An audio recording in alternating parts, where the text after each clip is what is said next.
My name is Elena Luciano, and I was 29 years old when I finally stopped pretending my family would ever choose me. At the time, I worked as a marine surveyor out of Tacoma, a job most people didn't understand unless they'd spent time around ships, salt air, and cold steel. My days started early, usually before the fog lifted off the port, climbing over vessels, and deciding whether they were safe enough to leave harbor. It wasn't glamorous, it was precise. And precision mattered more than praise. My family never really got it. My mother, Daniela, treated my career like a temporary obsession, something I'd grow out of once I settled down. My father, Coulter, nodded along when I explained it, then immediately changed the subject. And my older brother, Nikolai, married to Lucille, referred to it as boat stuff, like I played with model ships instead of keeping crews alive. The only one who ever took my work seriously was my uncle Giovanni, my father's older brother. He never asked me to simplify explanations or justify why I cared so much about details. He understood that things sank when people cut corners in the ocean and in families. That morning fog clung thick to the port when I stepped onto a cargo vessel clipboard tucked under my arm. A deckhand hovered nearby, watching my movements like I was about to ruin his day. "You really gotta check all that," he asked. I crouched beside a hull bracket and tapped the metal, listening to the sound. Cold bit through my gloves. My knee protested when I shifted my weight, an old ache I ignored out of habit. Not everything I said evenly, just the parts that keep you from sinking. He didn't push after that. I moved through the ship the same way I always did. Photos, notes, measurements. Short conversations when necessary. Some crew members watched me like I was the villain of their schedule. Maybe I was. But if something failed at sea, no one blamed the water. By noon, the inspection was done. Paperwork handed over. Another vessel cleared. Another crew that wouldn't end up in the ocean because someone wanted shortcuts. Back home, the garage lights flicked on, revealing my motorcycle mid-repair. Half the wiring had been bothering me all week. I laid my tools out and got to work. Machines made sense. They responded honestly. People didn't. Around 4, a couple friends dropped by, uninvited as usual. They claimed they came to hang out, but they always arrived right around dinner. I cooked while they argued about sports, acting like I'd performed magic when the food was done. I let them believe that. After they left, I turned my attention back to a wooden shelf I'd been building for the hallway. Clean cuts, tight joints, nothing fancy. Good work didn't need applause. It just needed to hold. The door opened without knocking. Only one person treated my house that way. Giovanni stepped inside, brushing cold air off his jacket. That shelf still standing. "For now," I said. "If it collapses, I'm blaming you." He snorted and grabbed a level. We worked together the way we always had, quietly, efficiently, without commentary. When the shelf was mounted, he dusted off his hands. "Ran into your mother earlier," he said casually. "She's excited about your brother again. Closed some big deal." I nodded once. Someone should warn the world. He chuckled. "She nearly floated away talking about him." Figures. My phone buzzed on this workbench. Family group chat. Giovanni glanced at it. "You gonna check that?" "I'll regret it either way." Nikolai's message sat at the top. "Closed another contract today. Team says they've never seen numbers handled this smoothly." Daniela followed. "So proud of you, sweetheart." Coulter added, "That's how it's done." I locked the screen and set the phone face down. Giovanni didn't say anything. He didn't have to. He knew what it cost me not to reply. After he left, I cleaned the garage, checked the bike, and looked once more at the mounted shelf. Everything sat exactly where it was supposed to. The docs would throw something else at me the next morning. They always did. And I'd handle it the same way I handled everything else, steady, sharp, and without bending for people who hadn't earned it. I didn't know yet that 3 days later my mother would finally say the part she'd been practicing for years out loud. But I felt it coming. 3 days before Christmas, I called Daniela out of habit. Not hope, habit. I already knew how it would go. But I wasn't the type to dodge a conversation just because it might turn stupid. Avoidance only delayed things. I preferred clarity, even when it stung. She answered on the second ring. "Elena," she said, "too bright. The kind of brightness people use when they're already bracing for conflict." I leaned against the kitchen counter, watching steam curl up from my coffee. "Hey, just checking what time we should be there on Christmas." There was a pause, long enough that I could picture her chewing her lip, glancing toward whoever else was in the room. She always did that, rehearsed reactions, never instincts. "Maybe don't come this year," she said. Just like that. No warm-up, no cushioning. My stomach tightened. A familiar reflex, like my body still hadn't learned they would never pick me first. I kept my voice level anyway. Years of practice had made that easy. "Don't come," I repeated. Before she could scramble for an explanation, Coulter's voice cut in from the background loud enough to make sure I heard him. Let's keep it simple this time. Simple. I raised an eyebrow, even though no one could see it. Simple how? Daniela rushed in again. No, sweetheart. It's just that Nikolai and Lucille are hosting, and there'll be people you don't really know, and it might get complicated. Complicated, I echoed. Right. That's when Nikolai took the phone. I heard the smirk in his voice before he spoke. Yeah, you'd kind of kill the vibe. I didn't argue. I didn't defend myself. I didn't even sigh. I just stopped talking. The silence stretched long enough that I could practically hear his confidence wobble. He waited for a reaction that never came. Problem solved, I said finally. He bristled. I could hear it, the sharp intake of breath, the clench of teeth. But he didn't get a comeback out before I added Merry Christmas. Then I ended the call. A minute later, my phone buzzed again. Family group chat. I opened it because I wasn't afraid of words on a screen. Nikolai had already typed good. No awkwardness this year. I set the phone down and walked upstairs. Marcus, my boyfriend, was sitting on the floor in the living room wrapping a gift for Giovanni. He looked up the second I came in. That was your family, he said. Not a question. They voted me off the island, I replied. So, you still want to spend Christmas with me, or should I start lining up at shelters? He tied the ribbon carefully, stood, and handed me the gift to check the tag. You're cooking breakfast, he said. That's all I need. That was it. No lecture, no forced optimism, no pressure to reconcile. Christmas morning came quietly. Rain tapped against the windows while I made coffee and pancakes. Marcus stole half my berries like he always did. We exchanged gifts on the couch, wrapped in blankets. No schedule, no audience, no pretending. Giovanni called around noon. I'm guessing they banned you, he said immediately. Congratulations, I told him. You win the prize for most accurate guess. He snorted. You want company, or you two doing your own thing? We're good. Tell Marcus I said hi. He hung up without digging for details. That was why I trusted him. He respected boundaries without needing explanations. The rest of the day passed exactly how I wanted it to. Movies, cooking, and ignoring every call or message from numbers that smelled like relatives. I didn't open anything. If someone wanted to complain, they could rehearse first. The morning after Christmas, my phone buzzed again. Direct message from Daniela. Dinner at our place. Be there at 6. Not an invitation, a command. I typed back one word. No. Then I set the phone down and went back to sanding a piece of wood for another shelf. It buzzed again a minute later. I didn't check. Whatever it was would be predictable. Later that afternoon, Giovanni called with a sigh in his voice. Your mother's telling people you're holding a grudge. Let them believe whatever helps them sleep, I said. You're not angry? Nothing to be angry about, I replied. They made a decision. I made one back. He hummed approvingly. All right, just checking. When I hung up, Marcus leaned against the doorway of the workshop. Everything handled enough. He didn't ask for a rundown. Didn't tell me how I should feel. He just came over and stood beside me, looking at the freshly sanded wood like that was where he belonged. By the end of the day, the piece I was working on was finished. The house was quiet. The holiday noise had already faded into the rearview mirror. They had drawn their line. I simply honored it. And somewhere under that calm, a new truth settled in. Once you stop begging for a place at the table, people panic when you build your own. January arrived wet and gray, exactly the way Tacoma liked it. The silence my family left behind didn't fade, it settled. It became structural, like a beam finally slotted into place. No rattling, no stress fractures, just quiet that held. Marcus and I didn't talk about my parents much because we didn't need to. The absence wasn't heavy, it was clean. When your life stops revolving around people who only call to rearrange you, the space they leave behind fills itself with better things. Work stayed steady. I climbed halls, ran inspections, made notes crews didn't want to hear, but needed anyway. Accuracy over comfort. Always. The docs respected that, even if my family never had. Watching Marcus at work gave me the same calm I felt around machines. His psychiatric clinic ran like a tuned engine, not loud, not chaotic, just precise. When he walked through the halls, people adjusted without realizing they were doing it. Nurses asked questions on the move. He answered without breaking stride. No wasted words, no soft authority, just clarity. One afternoon, a patient raised his voice in a consult room as I waited near the front desk for lunch.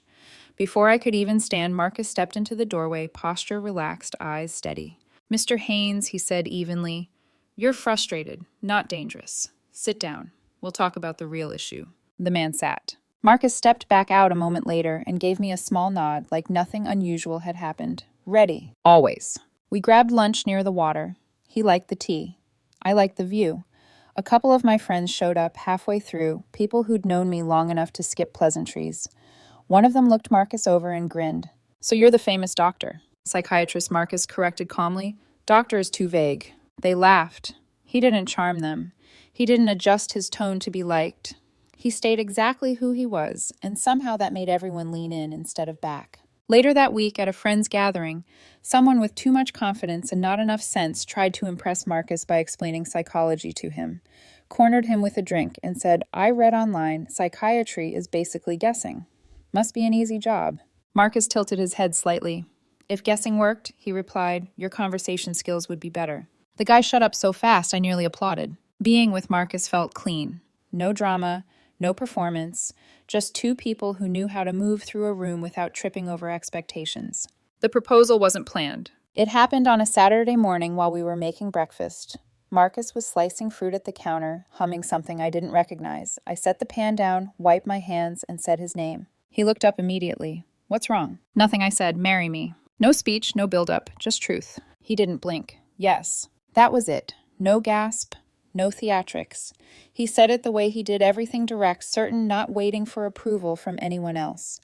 He handed me a piece of fruit and went back to slicing like we'd just decided what to have for dinner. After breakfast, we opened my laptop at the table. I expected questions, guest lists, family politics, who we should include. He didn't bring any of it up. Venues, dates, logistics, efficient, clean. Not one word about my parents. Not one pause where their absence needed explaining. That's when it hit me. He wasn't planning a wedding around people who didn't want me around. He was planning one around us. We chose a small venue overlooking the Sound. He agreed instantly. Early summer. Close enough that no one could interfere, far enough from Christmas that the dust had nowhere to hide. When we finished booking the basics, he closed the laptop. "Your uncle should come. Giovanni. He'll cry." "Good," Marcus said. "Someone should." We didn't discuss the rest of my family. There was nothing left to discuss. That night we sat on the couch, his legs tucked over mine, the heater humming softly. He rested his head against my shoulder. "Tell me where you want the honeymoon. I'll book it." Straight lines, no ghosts, no negotiations with people who'd already voted me out. Somewhere in that quiet, I realized something that surprised me with how easy it felt the wedding wouldn't have a single Luciano, besides Giovanni. And for the first time in my life, that didn't feel like loss. It felt like relief. Planning didn't drag. That surprised people when they heard about it later, how fast everything came together, how little back and forth there was, but when no one is arguing for seats, they haven't earned decisions, stop pretending to be complicated. Marcus and I treated the wedding like a shared project, not a performance. We picked what worked. We cut what didn't. No tradition survived unless it made sense to both of us.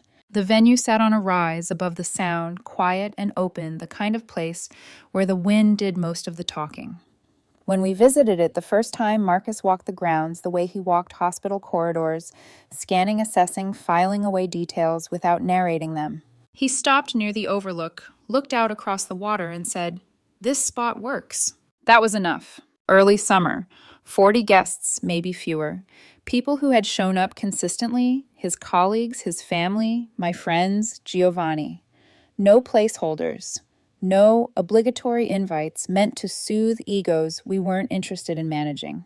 I noticed something during those weeks that felt both subtle and definitive. No one from my family called to ask how I was doing. They didn't ask whether I was okay after Christmas. They didn't ask whether I needed time. They didn't ask if we were serious or happy or planning anything big. They didn't ask because they assumed. Assumed I'd fold. Assumed I'd reach back out. Assumed silence was a pause, not a decision. They were wrong. The night before the wedding, Marcus and I walked the grounds one last time. He checked the seating like he was reviewing a floor plan. I adjusted a crooked chair without thinking. "You nervous?" he asked. "No," I said. "Are you?" He considered it. "No." We didn't rehearse vows. We didn't write dramatic letters. What we were promising wasn't new, it was already operational. The morning of the wedding arrived clear and warm, unexpectedly kind. Chairs lined up in simple rows. White flowers framed the arch without screaming for attention. No excess, no clutter, just space and light. Marcus got ready in a small room near the garden. When he stepped out in his suit clean lines, no flash, his mother teared up instantly. His father shook my hand hard the way men do when words aren't their strength. Giovanni arrived early in a suit that looked like he'd ironed it himself. He clapped me on the back. "You look like you know what you're doing." "Acting," I said. He smirked, convincing. He didn't ask about Daniela. He didn't ask about Coulter or Nikolai. Silence in that moment was endorsement. When the guests took their seats, I noticed something I hadn't expected. There were no empty chairs that felt wrong. When the music started, Marcus took his place at the front. The aisle wasn't long, but I walked it slowly anyway. Not for drama, for presence. This was my moment. I wasn't rushing through it for anyone. He looked at me with that small, contained smile he wore when he was genuinely happy. "You ready?" he asked quietly. "Let's do this." The ceremony was short, clean, honest.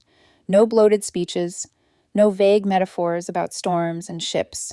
When Marcus spoke his vows, he did it the way he did everything else, like a promise he'd already decided on long ago.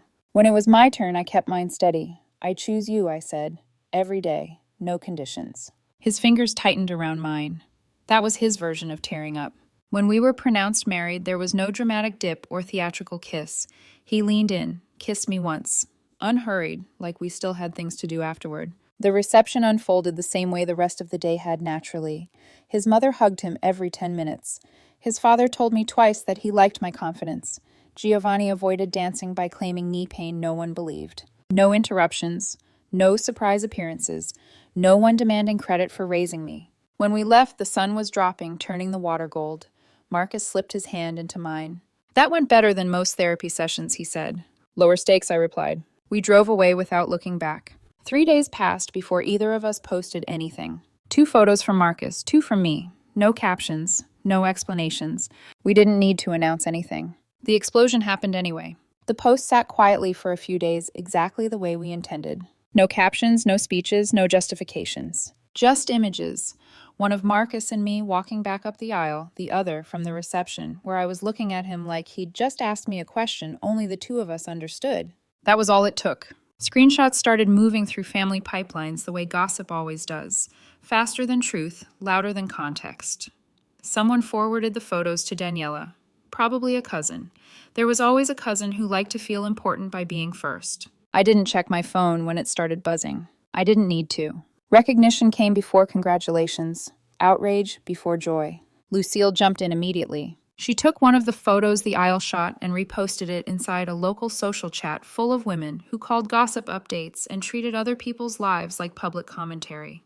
Her caption read, "Some people really think they're important." Accurate considering she'd posted it. Marcus showed me the screenshot while we were cleaning the kitchen.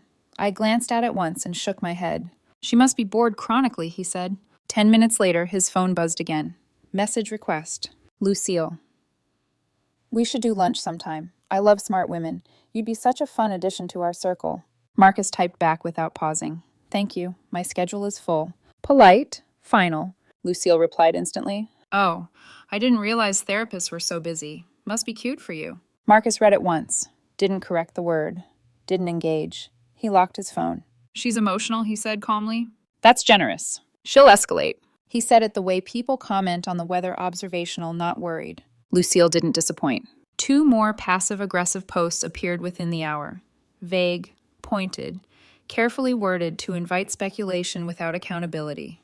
Marcus ignored all of it. I didn't waste a breath acknowledging any of it. The wedding had happened the way we chose. Quiet, selective ours. And for the first time, my family seemed to understand something they'd never grasped before they hadn't been overlooked. They'd been excluded. By evening, my phone vibrated like someone was trying to shake the battery loose.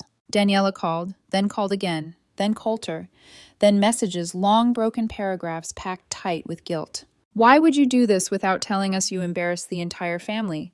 This isn't how adults behave. We are your parents. We deserve to be there." I let the notifications stack. Finally, I answered one call, not to reconcile, just to stop the noise. Daniela's voice shot out immediately.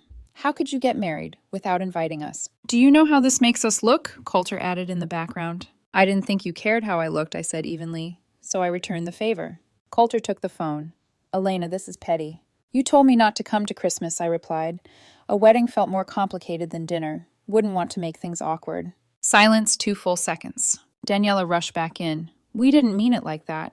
You still should have told us. We're your family." "I made a decision," I said. "You made yours." She inhaled sharply that offended gasp she'd perfected over decades. Your brother is devastated. And Lucille made a group post about my marriage, I said. He'll survive. Elena Daniela snapped, You're being cruel. I ended the call. Not angrily. Efficiently. 10 minutes later, the tone changed. The call stopped. Messages slowed. Then a new one appeared.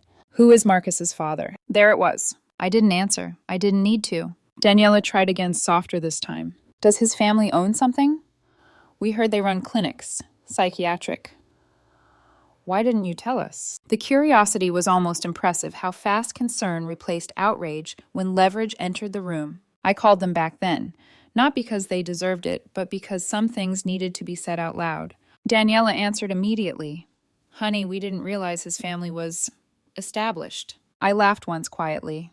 Funny how your tone switched the second you realized he wasn't average. That's not fair. No, I said.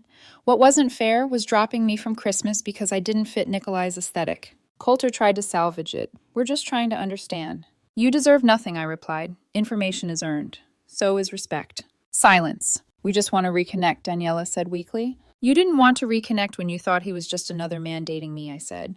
You only care now because you went looking for leverage. That's not... I ended the call again. Marcus was sitting at the table reading a case file when I walked back in. He glanced up. Shift in tone. They smelled money. Ah. He went back to his notes like that answered everything. Across town, Lucille was still sprinting. Another vague jab popped up in a mutual story. Then 2 messages to Marcus. I didn't mean anything rude. You took it wrong. Before he could reply, another came through. Since you're married in, it would be good for you to meet the right people.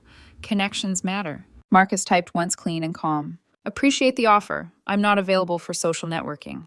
Lucille replied instantly. I'm trying to be nice. Don't be difficult. Marcus locked his phone. She's confused, he said. She thinks proximity equals entitlement. Most of them do. He went back to work unbothered. Meanwhile, my family was just getting started. They didn't burn out. They escalated. The next morning started with a phone call that didn't belong to me. Marcus was halfway through his tea when his clinic manager's name lit up his screen. He listened quietly. Expression, neutral eyes, steady. When the call ended, he set the phone down between us like it had weight. Your parents showed up at the Tacoma office, he said. I stopped mid-sip. For what? A tour. They said they were nearby, wanted to say hello. His eyebrow lifted slightly. They tried to walk past reception. Of course they did. The staff asked them to leave, he continued. They refused. Said they had a right to speak to you. I didn't interrupt. I didn't need to. Security escorted them out. Marcus finished. The clinic issued a formal trespass notice. I set my mug down carefully. Good. Today's theme is consequences. He nodded, once pulled his tea closer, and went back to reviewing a case file like this was the least interesting thing happening in his world. Marcus never fed drama. He let it starve. My phone, on the other hand, reacted like it was trying to escape the house. Daniela called first, then Coulter, then Daniela again. No voicemails. Of course not. Cowards hated receipts. I didn't answer. The trespass notice had already said everything that needed to be said. By noon, the next wave arrived, not directly, but through people who didn't want their names attached to the mess. A mutual contact sent me a screenshot. Nikolai mid-work meeting, bragging about family ties to a psychiatric network, promising connections, implying access, listing Marcus's parents by name like he'd grown up at their dinner table. I stared at the screen once, then set the phone down. He didn't stop there. A business owner forwarded me another screenshot, Nikolai pitching potential collaborations, hinting he could open doors. Then another message came in, this one from a hospital board member, short and precise. Is this your brother? That was when it stopped being embarrassing and started being dangerous. Nikolai escalated fast. He emailed one of the clinic administrators directly requesting a meeting to explore partnership opportunities. The administrator forwarded the email to Marcus with a single line. Is this guy okay? Marcus forwarded it to his parents. His father called 20 minutes later. Your brother is confused, he said plainly. He's consistent, I replied. We'll handle it. And they did. Their attorney drafted a cease and desist letter so sharp it could have cut steel. It laid out every false claim, every implied affiliation, every legal risk Nikolai had just volunteered himself for. It didn't go only to him. It went to everyone he'd been pitching. Copied, logged, documented. By the time Nikolai opened the email, his inbox was already filling with short replies and closed doors. He lasted 3 hours. That's how long it took before he started unraveling. He called Daniela first. She put him on speaker with Coulter. Together they decided I was the villain. You ruined everything, Nikolai shouted. You turned her family against me. No, I said calmly. You did that by pretending you belonged somewhere you weren't even invited to observe. Daniela jumped in. Elena, why would you let this happen? He looks terrible. People are talking. He made himself look terrible, I replied. I just didn't stop him. Coulter tried the authority angle. You need to undo this. I don't undo consequences. They kept talking. I stopped listening. When they couldn't get to me, they tried the next closest target. Giovanni. Daniela called him, first voice sharp with accusation. You're choosing her over us. I'm choosing sanity, Giovanni said. You should try it sometime. Coulter cut in, demanding he talk sense into me. Giovanni hung up mid-sentence. 2 days later, Nikolai cornered Giovanni outside a hardware store. Giovanni told me about it that evening, wiping grease from his hands in my workshop. He walked up like he was negotiating a hostage situation. Said he wanted peace. Let me guess, I said. Then he blamed me. Giovanni smirked. Naturally. Asked if I could convince you to step up and fix things. And I told him if he kept using people's names without permission, the next letter would be thicker. That tracked. After that failed, they came back to me. I read each message once. Then I blocked all 3 numbers. No warning, no speech, just gone. Marcus watched me do it, then went back to his chart notes without comment.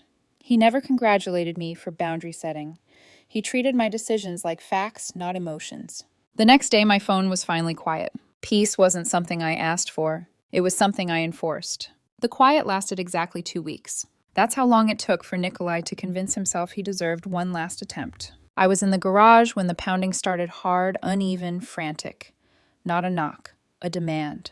The kind that assumes the door will open because it always has before. Marcus glanced up from the couch inside the house, expression unchanged.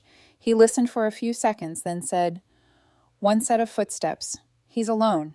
Desperation level, I asked. Hi. I wiped my hands on a rag and opened the door just enough to block the entry with my body. Nikolai stood there breathing too fast, jaw tight, eyes darting like he'd rehearsed a speech and lost half of it on the way over. We need to talk, he said, woman to woman. You had your chance months ago, I replied.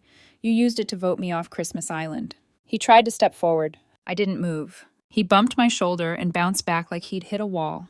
That surprised him more than anything else. You think you're better than us now, he snapped. No, I said calmly. I think I'm separate. There's a difference. He scoffed, dragging a hand through his hair.